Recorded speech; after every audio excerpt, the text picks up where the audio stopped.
Alexandre du blog réflexformesanté.com, blog pour avoir la forme et la santé, simplement, naturellement et durablement. Alors, bienvenue sur cette vidéo. Vidéo aujourd'hui sur le thème très important des maladies. Alors ici, je vais vous donner mon point de vue en tant que kiné et ostéopathe et être humain également. Alors, je ne suis pas médecin et je vous laisse votre propre juge, votre propre analyse et votre propre réflexion pour agir selon bon vous semble. Mais je me devais de vous faire part de mes propres observations et de nombreuses études que j'ai pu découvrir. Alors, avant toute chose, il est impératif de comprendre ce qu'est la maladie. La définition est altération des fonctions ou de la santé d'un être humain. Il y a différents stades allant de la gêne occasionnelle à de l'inconfort, à de la perturbation ponctuelle, puis chronique, et se terminant malheureusement par la mort.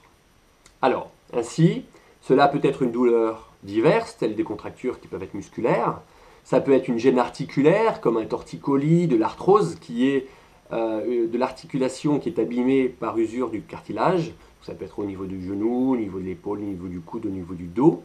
Ça peut être également donc un problème organique, tel le diabète, un problème cardiaque, un problème pulmonaire, etc., etc., un problème neurologique, tel la sclérose en plaques, Alzheimer, la maladie de Charcot, la maladie de Parkinson, et j'en passe, les maladies, il y en a des milliers. Alors, les causes, on nous dit qu'elles peuvent être de différentes origines. Il y a deux origines possibles, il y a une origine génétique, et on nous dit qu'il y a une origine environnementale, qui peut être aussi bien sociale, qui peut être aussi bien donc, la pollution, la psychologie, l'économie, etc.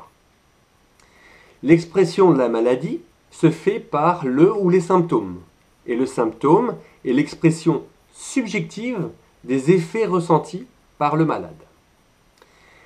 Alors, le médecin, lui, par les signes scientifiques mis en application, alors ça va être par des différents examens qui peuvent être l'auscultation, les radios, les examens sanguins, etc., etc., le médecin, lui, donc, va mettre en place un diagnostic. Le malade se voit ainsi attribuer une maladie avec sa classification et puis son degré. Le système médical met ainsi en place tout un réseau pour remédier à la maladie. Ça va être des médicaments, ça va être des spécialistes, ça va être des chirurgies, ça va être des rééducations, etc., etc. Alors, maintenant, je vais aborder simplement un point, c'est ma réflexion. Alors, ainsi, comme il est admis que la maladie dépend de notre génétique et de notre environnement, il semble que nous devons accepter qu'un jour ou l'autre, on la reçoive en pleine figure, au coin de la rue, ou même un matin en se levant.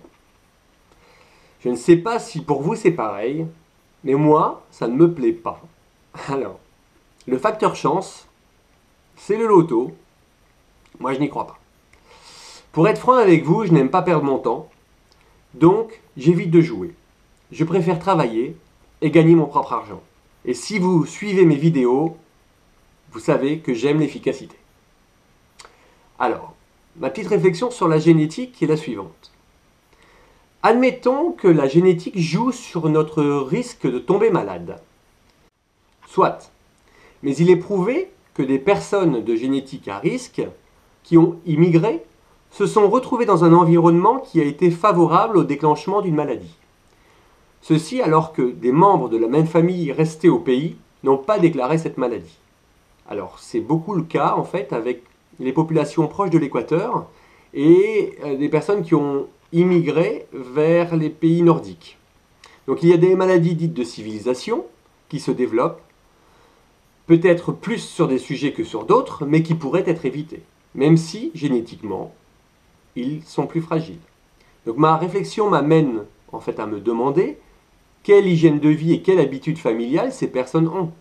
Ici, je ne critique pas, je cherche à comprendre. Vous me direz alors tous ces enfants atteints dès le plus jeune âge de maladies génétiques, etc. Oui, je ne dis pas que la génétique n'est pas responsable de problèmes, mais je ne pense pas qu'elle soit responsable de la majorité des problèmes. Je dirais que malheureusement, 3 à 5% de la population sont directement touchés par la mutation génétique et donc par des maladies incurables. Mais je dirais que 97% à 95% des autres, donc, les causes ne sont pas génétiques. Donc, on pourrait y faire quelque chose. Alors, concernant les facteurs environnementaux, alors là, c'est le point, à mon sens, primordial. Je m'explique. Alors, pour la pollution, il est convenu de dire qu'elle nous tue et que nous ne pouvons rien faire. D'ailleurs, pour la pollution des voitures, on a poussé en France les gens à acheter des voitures au diesel, puis on a instauré finalement des contrôles anti-pollution obligatoires, puis on nous pousse aujourd'hui à passer à l'électrique, dérivé du nucléaire en fait, qui est loin d'être une énergie propre, car c'est pas parce qu'elle fait pas de bruit et n'a pas d'odeur qu'elle est propre. Je pense en fait qu'à Fukushima et à Tchernobyl, là-bas, ils se rappellent ce que l'énergie nucléaire leur a laissé comme bagage. Bref, le tabac pollue et tue tous les jours, tout comme l'alcool, mais l'État continue à autoriser sa vente et ainsi à se porter caution des maladies que cela engendre. Bon, petit aparté, mais on va en discothèque quand on est jeune, on paye 10 € un coca, il faut être stupide pour refuser le whisky coca à 10 €. Attention, ici je dis pas que l'électrique, la cigarette ou l'alcool ne sont pas bons. Je constate juste que face à certains lobbies, on accepte ou on nous fait accepter des habitudes, des directions qui ont des conséquences néfastes sur notre santé. Alors, le point qui est primordial, c'est qu'on ne parle jamais des polluants communément utilisés dans nos assiettes qui sont responsables de dépôts toxiques en tout genre et donc de maladies.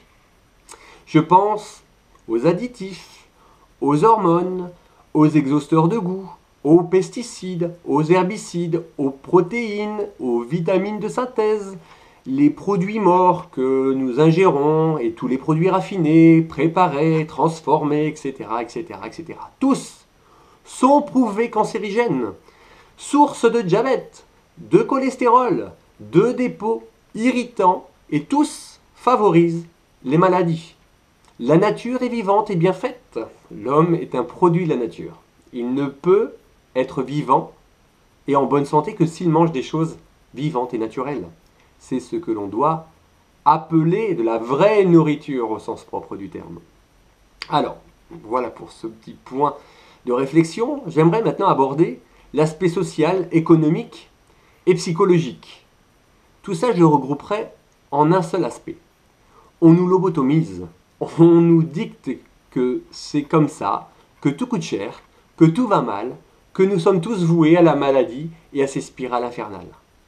Non, nous n'avons pas besoin de produits trafiqués qui coûtent très cher, car ils remplissent les poches de multiples intervenants, sans finalement récompenser celui qui travaille.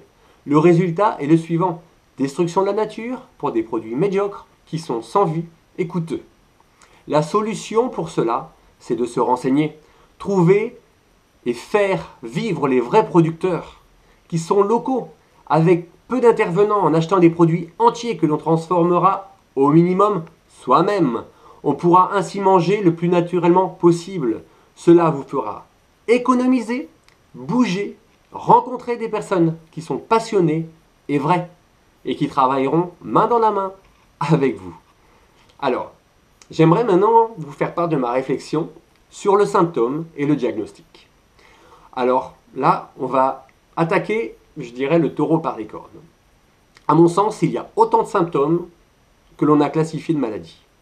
Chacun a ses mots pour ses maux, les douleurs. Et la médecine a tenté de les regrouper en statistiques pour les classifier. Ainsi, on a un médecin généraliste qui, par l'expression de vos symptômes et son examen, va vous diriger, en fait, comme ça. Si c'est articulaire, il va vous envoyer voir un rhumatologue qui va s'occuper finalement de la dégénération de vos articulations. Si cela touche vos neurones, il va vous envoyer voir un neurologue. Si ça touche votre cœur, il va vous envoyer voir un cardiologue, etc., etc.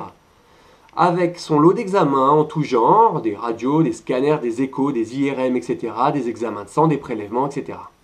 Puis les médicaments, avec son lot d'effets secondaires, que l'on diminue avec d'autres médicaments, que l'on rediminue et rechange en fonction des nouvelles trouvailles. C'est le yo-yo incessant, et au final, on oublie une chose, Quelle est la cause de nos maladies? N'y pouvons-nous rien faire? Dans le monde, ce qui tue le plus de personnes, ce sont les maladies cardiovasculaires. La chirurgie est au top, mais elle ne soigne pas. Qu'en est-il des médicaments récurrents à prendre? Ça ne soigne pas non plus. Ça fait survivre au maximum. Mais face à toutes ces maladies, aussi bien articulaires, neurologiques, cancéreuses, auto-immunes, etc., etc., avec tout l'argent investi chaque année, je ne sais pas si c'est moi, si je suis de mauvaise foi, mais je ne vois aucun remède efficace. Après des années de souffrance, les personnes meurent dans l'agonie la plus totale. Alors oui, on nous dit qu'elles ne souffrent pas car elles sont shootées à la cortisone ou aux autres drogues de plus en plus fortes, etc. N'empêche que moi, je n'appelle pas ça un remède. Je ne critique pas, encore une fois, j'observe et je m'interroge. Maintenant, j'aimerais vous faire un petit rappel anatomique assez facile. Je me dois ici de vous expliquer succinctement le corps humain pour que vous ayez votre propre compréhension. Le corps est avant tout constitué de multiples cellules. Chaque cellule est en groupe. Quand ce groupe de cellules est plus dense, eh bien ça forme l'os. Quand ce groupe de cellules est plus lâche, ça forme la peau. Tout ce qui compose le corps est fait de cellules. C'est les muscles, les os, les neurones, le système nerveux, la peau, etc., etc. Chaque cellule a besoin d'oxygène et de nourriture. Alors ça arrive par le sang, et chaque cellule a besoin d'évacuer pour éliminer les déchets. C'est comme un bébé, il a besoin de manger, il a besoin de faire ses selles. Chaque cellule baigne dans un liquide, et ce liquide est dans tout le corps. Ce liquide, c'est de la lymphe. La lymphe, c'est les éboueurs du corps. C'est ce qu'il y a de primordial. C'est 75% des liquides du corps. Il y a 25%, c'est le sang. 75%, c'est la lymphe, c'est l'évacuation. Les centrales de tri sont les ganglions lymphatiques et donc ce liquide est filtré par les reins. Alors la normalité, tout comme quand on prend une douche, on a besoin d'eau propre. Ici, on a besoin de nourriture vivante, de qualité naturelle et de saison. Ensuite, il est nécessaire d'avoir une bonne évacuation des eaux sales. C'est un bon système rénal qui va filtrer les déchets, et donc ce sont des déchets qui sont cellulaires, et il nous faut un bon système digestif qui va éliminer les déchets alimentaires. Ainsi, le corps au top va éliminer les déchets urinaires et alimentaires. Vous serez donc en bonne forme et surtout en excellente santé. Mais il ne faut pas oublier une chose. La réalité aujourd'hui est la suivante. Pour comprendre clairement ce qui se passe, c'est que l'on mange, je dis bien mange entre guillemets, des produits morts, toxiques et sans valeur, mais qui nous coûtent cher. On bombarde littéralement notre corps pendant des années, voire toute une vie, de produits irritants qui sont acides. Nos cellules travaillent dans ce contexte. Elles se fatiguent plus. Leur rendement diminue et leur efficacité aussi. Elles rejettent leurs déchets, c'est de la véritable acidité, c'est un pH qui est autour de 3, comme le Coca-Cola, la même chose. Et cette acidité est dans le liquide corporel et se loge partout. Les reins ne filtrent plus. D'ailleurs, aujourd'hui, tout le monde se dit d'avoir les urines claires. Si vous avez des urines claires, c'est que vous gardez vos déchets, vous n'évacuez pas. Normalement, les urines sont troublées. Maintenant, tout le monde également a un côlon qui est en dysfonction. Gaz, en fait. Diarrhée, constipation. Une douche sans évacuation, c'est exactement ce que tout le monde vit aujourd'hui. Et vous comprenez que vous ne pouvez rester propre longtemps. Dans une salle de bain remplie d'eau usée, c'est là que nos amis les bactéries, les virus et les champignons arrivent pour évacuer les immondices. Et cela se traduit par des symptômes, des inflammations, parce qu'en fait on garde notre acidité qui inflamme les cellules. Et donc les maladies deviennent ponctuelles, puis chroniques, puis auto-immunes, etc., etc. Pour certains, l'acidité, ça se logera dans les tendons, ça donnera des tendinites. Pour d'autres, ça sera sur les muscles, ça donnera des contractures. Puis pour d'autres, ça sera des articulations, sur les articulations, ça donnera de l'arthrose.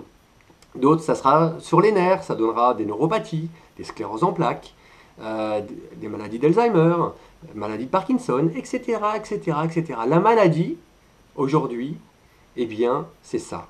Et la médecine, à coups de milliards, s'évertue à classifier les virus, les champignons, candidats, etc., sans jamais s'attaquer au problème qui est l'acidité des déchets que nous ingérons, bien entendu, et que nous fabriquons.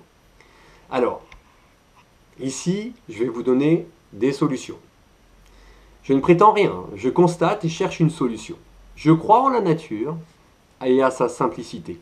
Je pense que l'on fait mauvaise route et qu'il existe des routes plus confortables et heureuses. L'être humain est une machine incroyable. Mais je pense qu'il se perd dans le business de l'inutile, dans le business du paraître, de la peur, de l'arrogance, du manque de respect, du manque de valeur et surtout de la perte de la vraie joie. L'homme est arrivé au XXIe siècle sans problème. Si l'on regarde ce que la nature offre simplement et comment ce qu'elle offre de naturel et de saison est profitable pour le corps, alors on comprend que le corps est surtout fait pour manger des fruits et des légumes de saison naturels et frais. Ce qu'il faut comprendre, c'est qu'en ingérant des fruits et des légumes, les fruits et les légumes sont alcalinisants pour le corps. Donc, ceci va produire pour le corps une diminution de l'acidité, une diminution donc des déchets et en même temps, force de la nature, les fruits et les légumes vont stimuler les reins et le côlon. Donc, que du bonheur. Arrêtez les poisons majeurs, le lait d'aujourd'hui, les protéines en quantité qui sont de l'acide en puissance, les produits raffinés, les produits transformés, les produits modifiés, bref, mangez des produits vivants et entiers. Stimulez vos reins par des jus de fruits et de légumes à l'extracteur de jus.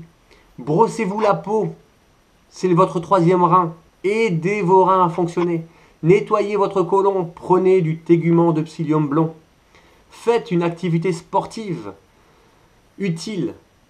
Ça peut être de la marche, ça peut être du vélo. Bougez, respirez, pensez à dormir, sortez.